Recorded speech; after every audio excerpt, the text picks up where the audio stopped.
Hello दोस्तों, स्वागत है आपका थिंकवाइज एकेडमी में। आज के इस लेक्चर में हम एक न्यू चैप्टर स्टार्ट करने वाले हैं जिसका नाम है एब्जॉर्प्शन अकाउंट।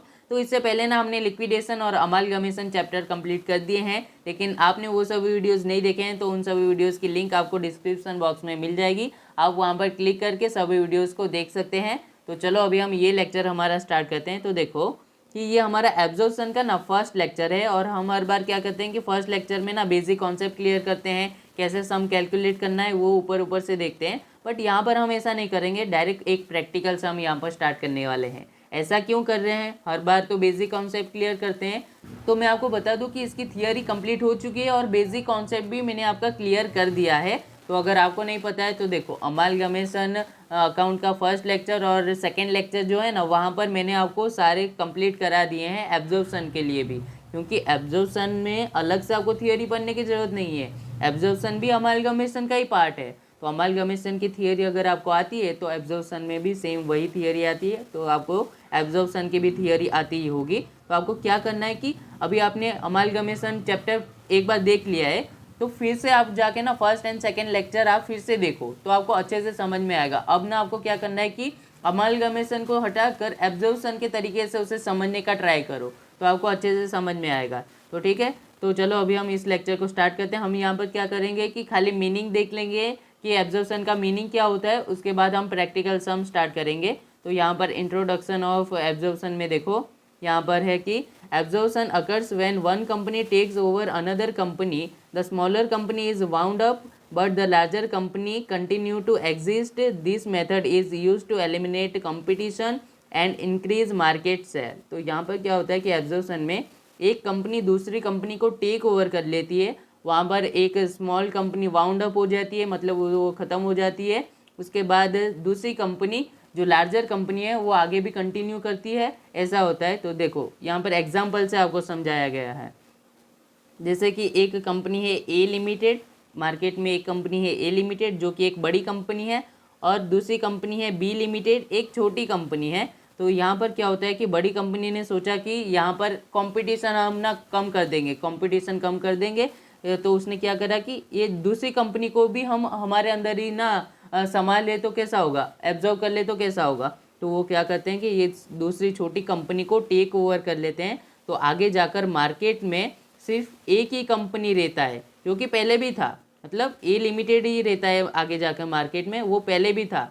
अमालगमेशन में क्या होता है कि दो कंपनी मर्ज होने के बाद न्यू कंपनी बनते हैं, लेकिन यहाँ पर जो न्यू कंपनी नहीं है, ये पहले से ही एग्जिस्टिंग कंपनी है। बट यहाँ पर ए लिमिटेड बी लिमिटेड को एब्जॉर्व कर ले रही है। तो मार्केट में दो कंपनियाँ थी, पहले दो कंपनियाँ थी, अब मार्केट में सिर्फ एक ही कंपनी है ए लिमिटेड, और बी लिमिटेड का एग्जिस्टेंट ही यहाँ पर ख़त्म हो जाता है, क्योंकि अब बी लिमिटेड भी ए लिमिटेड के अंदर ही समा चुकी है। तो ऐसा होता है यहाँ पर। तो देखो जैसे कि ए लिमिटेड प्लस बी लिमिटेड, तो ए बी लिमिटेड या फिर सी लिमिटेड नहीं, सिर्फ ए लिमिटेड हो जाता है, यानी कि बी लिमिटेड ख़त्म हो जाता है, वो ए लिमिटेड के अंदर समा जाता है, ऐसा होता है।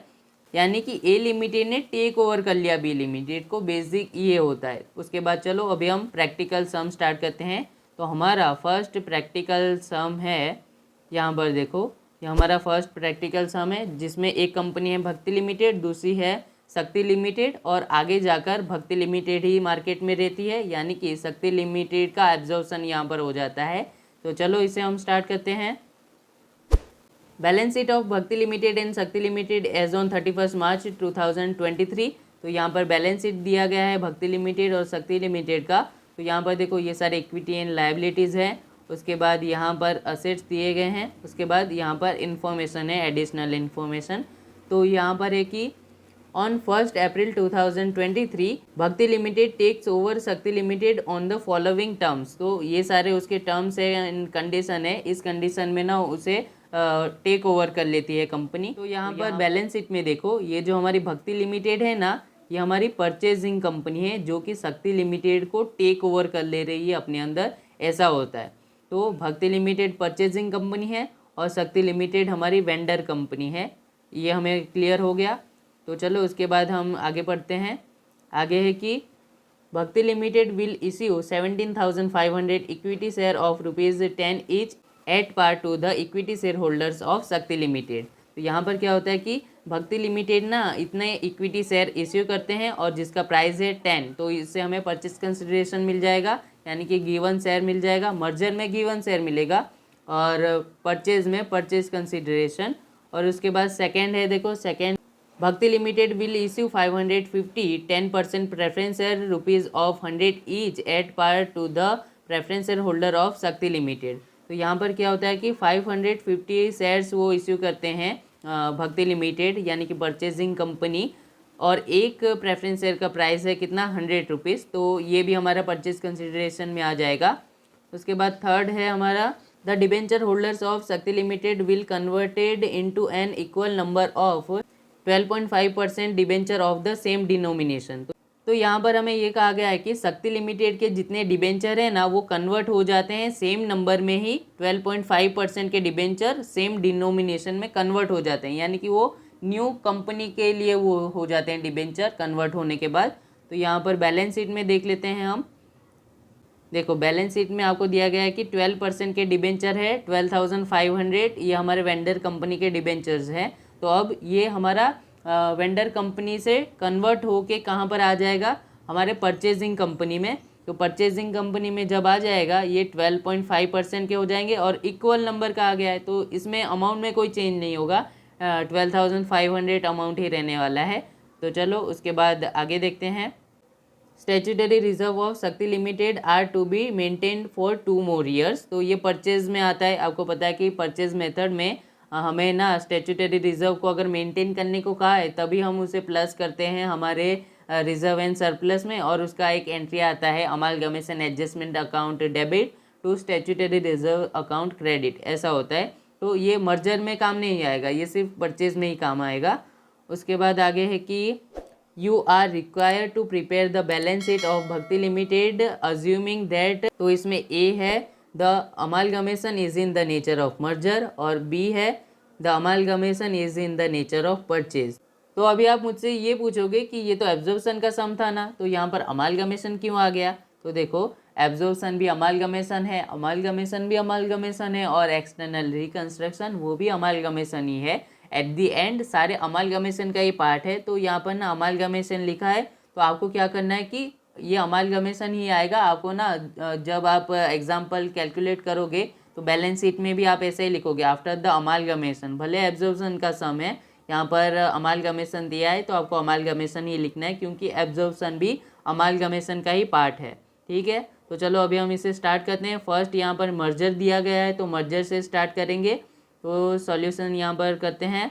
यहाँ पर देखो इन the nature of merger, merger में फर्स्ट आता है स्टेप हमारा गिवन शेयर, और यहाँ पर ये अमालगमेशन नहीं है, तो यहाँ पर सिर्फ एक ही वेंडर कंपनी है और एक ही परचेजिंग कंपनी है। अमालगमेशन में 2 वेंडर कंपनी होती थी और एक परचेजिंग कंपनी होता था। तो 2 वेंडर कंपनी है तो स्टेप्स ना हम दोनों कंपनी के लिए करते थे, लेकिन यहाँ पर शक्ति लिमिटेड ही वेंडर कंपनी है तो सिर्फ इसके लिए ही ना 5 स्टेप्स फॉलो होंगे जो कि मर्जर में आते हैं। तो मर्जर में हमारा फर्स्ट स्टेप क्या आता है, गिवन शेयर। मतलब ना यहाँ पर क्या आता है कि परचेजिंग कंपनी ने कितने इक्विटी शेयर या फिर प्रेफरेंस शेयर इश्यू किए हैं वो यहाँ पर आएगा, ओल्ड कंपनी के लिए जितने इश्यू किए होंगे। तो यहाँ पर देखो, यहाँ पर है हमारा फर्स्ट कि भक्ति लिमिटेड ने इश्यू किया था कितना 17,500 इक्विटी शेयर इश्यू किया था, और एक शेयर का प्राइस है 10 रुपीज़। तो हम यहाँ पर क्या करेंगे, इक्विटी शेयर्स यहाँ पर लिख कर 17,500 मल्टीप्लाई बाई 10 कर देंगे, तो ये अमाउंट आ जाएगा 1,75,000।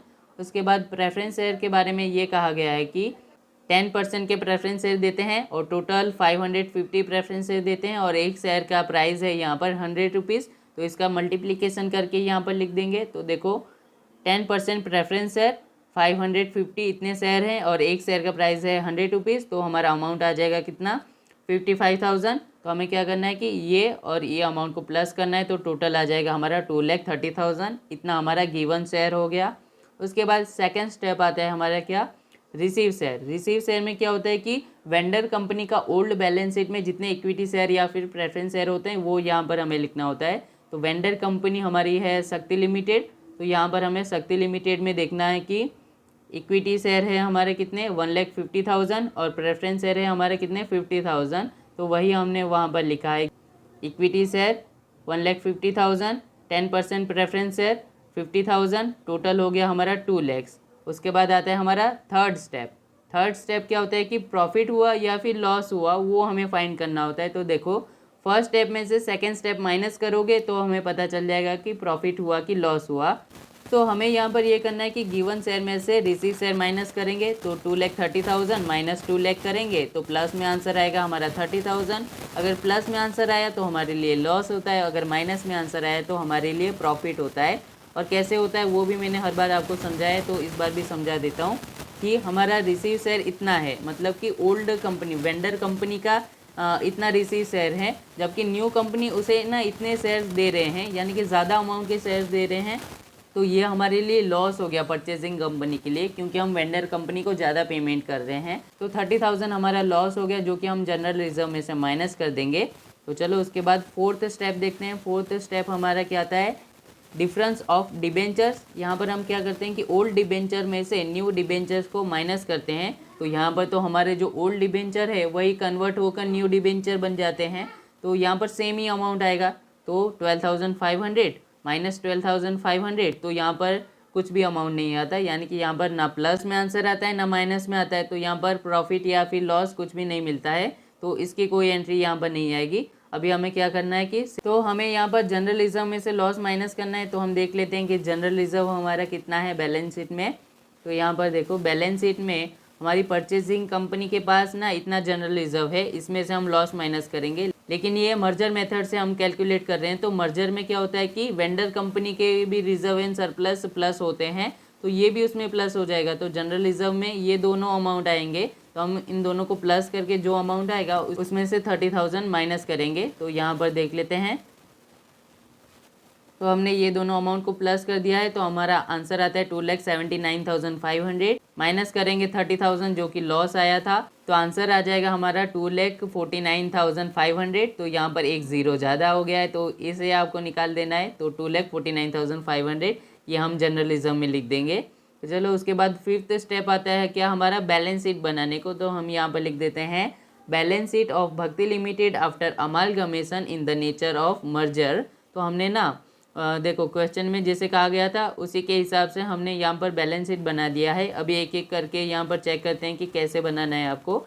तो इक्विटी शेयर हमने फाइंड किया था। देखो वेंडर कंपनी का कितने इक्विटी शेयर आते हैं, यहाँ पर है 1,75,000, ये हमने फाइंड किया। लेकिन हमें यहाँ पर परचेजिंग कंपनी के जितने इक्विटी शेयर है वो भी वहाँ पर प्लस करना है। तो ये 4 लाख प्लस हमने जो फाइंड किया था 1,75,000, इसे प्लस करके वहाँ पर लिखेंगे। तो यहाँ पर इक्विटी शेयर में आ जाएगा 4 लाख प्लस 1,75,000, तो टोटल हो जाएगा 5,75,000। और प्रेफरेंस शेयर में भी ऐसा करना है। तो हम देखेंगे यहाँ पर परचेजिंग कंपनी के कितने प्रेफरेंस शेयर हैं। तो यहाँ पर देखो परचेजिंग कंपनी के पास तो प्रेफरेंस शेयर है ही नहीं, यहाँ पर कुछ भी नहीं है। तो हम सिर्फ क्या करेंगे कि वेंडर कंपनी के जो प्रेफरेंस शेयर है वो यहाँ पर ले लेंगे। तो यहाँ पर प्रेफरेंस शेयर है 55,000, तो अभी हमें इसे 55,000 को यहाँ पर लिख देना है बैलेंस शीट में। 10% प्रेफरेंस शेयर 55,000। उसके बाद आता है हमारा रिजर्व एंड सरप्लस। तो रिजर्व एंड सरप्लस में आपको बताया कि ये मर्जर का तरीका है। मर्जर में हमें क्या करना है कि सारे रिजर्व को लेना है, वेंडर कंपनी का भी और परचेजिंग कंपनी का तो सब यहाँ पर ऐड होगा ही, वेंडर कंपनी का भी हमें सारे रिजर्व एंड सरप्लस को यहाँ पर लेना है। तो चलो हम बैलेंस शीट में आ जाते हैं जो क्वेश्चन में दिया गया है। तो हमें क्या करना है, देखो यहाँ पर रिजर्व एंड सरप्लस में फर्स्ट है हमारा जनरल रिजर्व। तो ये दो अमाउंट को हम प्लस करेंगे, हमने पहले भी प्लस करके माइनस 30,000 करके अमाउंट फाइंड कर दिया था। उसके बाद स्टैट्यूटरी रिजर्व है तो परचेजिंग कंपनी का, ये तो आएगा ही। उसके बाद हमें वेंडर कंपनी का भी लेना है क्योंकि ये मर्जर मेथड है, तो ये भी प्लस हो जाएगा। और प्रॉफिट एंड लॉस अकाउंट, इसमें भी ये होगा कि ये अमाउंट और ये अमाउंट दोनों को प्लस करके लिखना है। और उसके बाद देखो उसके बाद है डिबेंचर यहाँ पर 12% है ना, आपको न्यू बैलेंस शीट में 12.5% कर देना है और ये अमाउंट वहाँ पर लिख देना है। क्रेडिटर, ये दो अमाउंट को प्लस करके लिख देंगे। फिक्स असेट, ये दो अमाउंट को प्लस करके लिख देंगे। करेंट असेट, ये दो अमाउंट को प्लस करके लिख देंगे। तो बस इतना इजी था हमारा बैलेंस शीट बनाना। आपको यहाँ पर आ जाना है। देखो जनरल रिजर्व हमने जो फाइंड किया था, ऊपर हमने फाइंड किया था, देखो यहाँ पर ये अमाउंट जो फाइंड किया था वो हमने यहाँ पर लिख दिया है। उसके बाद सारे अमाउंट को प्लस करके आपको लिख देना है। दोनों अमाउंट को प्लस किया, यहाँ पर लिख दिया, दो अमाउंट को प्लस किया, बैलेंस शीट के अमाउंट को यहाँ पर लिख दिया। और ऐसा ही आपको डिबेंचर में भी करना है। डिबेंचर में एक ही अमाउंट थी तो वो अमाउंट लिख दो और यहाँ पर 12.5% कर दो, बस इतना चेंज करना है यहाँ पर, बाकी सब तो सेम ही आ जाएगा। और लास्ट में आप टोटल देखोगे तो टोटल आपका आएगा दोनों साइड में 10,85,000 10,85,000, यानी कि हमने ये एकदम राइट कैलकुलेट किया है। उसके बाद अभी हम देखेंगे इन द नेचर ऑफ परचेज।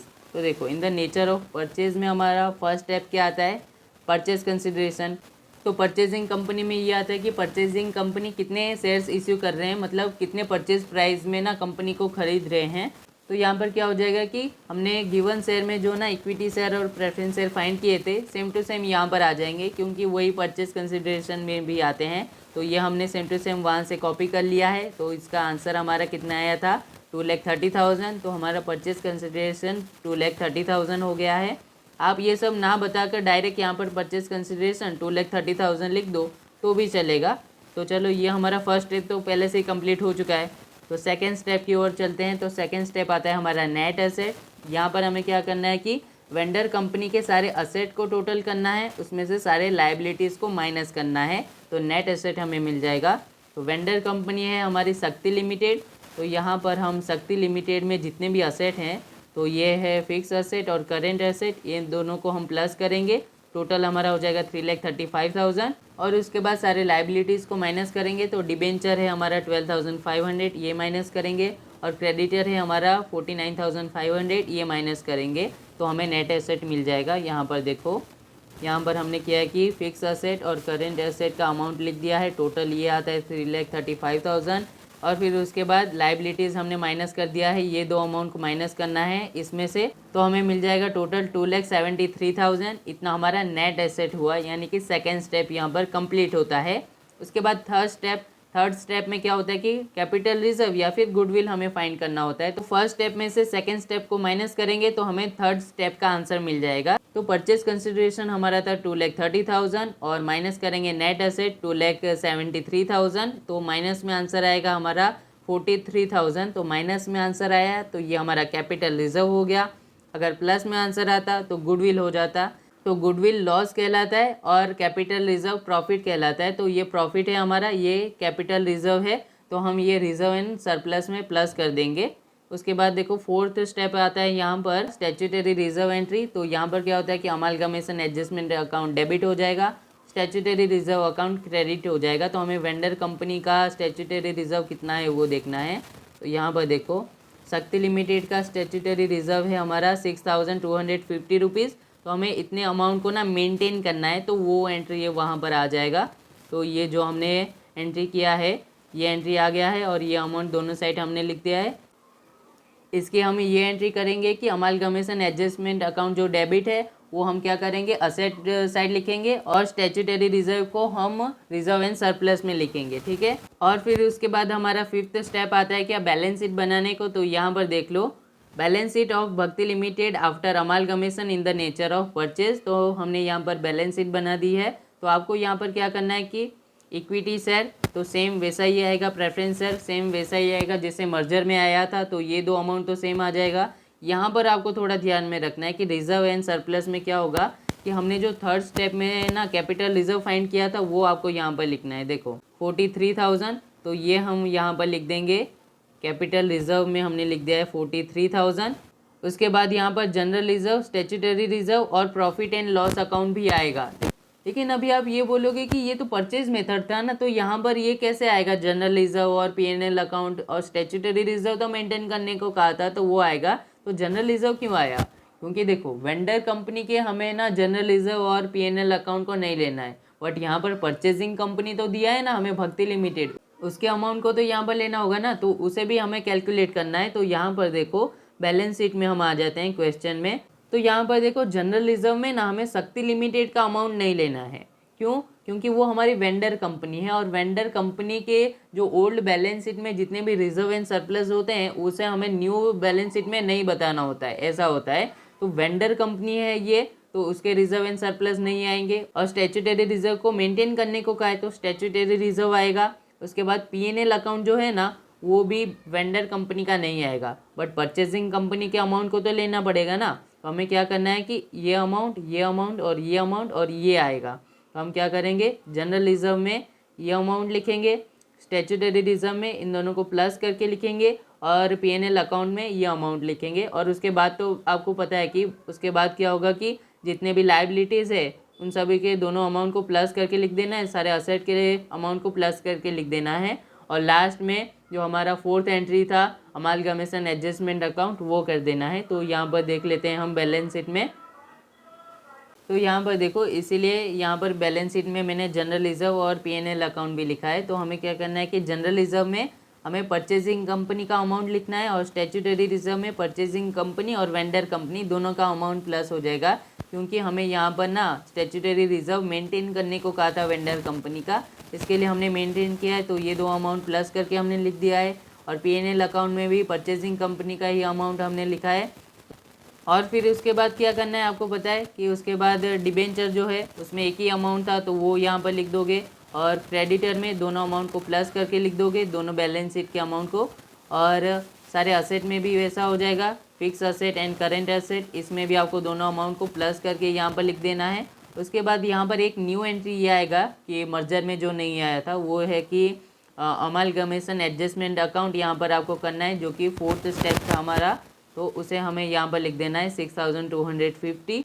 तो अब आप दोनों साइड का टोटल करोगे ना, तो दोनों साइड का टोटल मैच हो जाएगा, आएगा हमारा 10,91,250। तो यहाँ पर बैलेंस शीट मैच हो गया, यानी कि एकदम करेक्ट हमने कैलकुलेट किया है। बट फिर भी अगर आपको कोई डाउट रहता है तो आप हमें कमेंट्स में पूछ सकते हो। और ये वीडियो अच्छा लगा हो तो वीडियो को लाइक करना, चैनल को सब्सक्राइब कर लो अगर नहीं किया है तो, और साथ ही साथ अपने फ्रेंड्स के साथ शेयर करना। और व्हाट्सएप चैनल को फॉलो नहीं किया तो अभी जाके फॉलो करो, लिंक डिस्क्रिप्शन बॉक्स में है। वहाँ पर ना आपको आपके सेमेस्टर से रिलेटेड सारी इन्फॉर्मेशन सबसे पहले मिलेंगी, इसके लिए व्हाट्सएप चैनल को फॉलो कर लेना। तो मिलते हैं अगले वीडियो में, थैंक यू।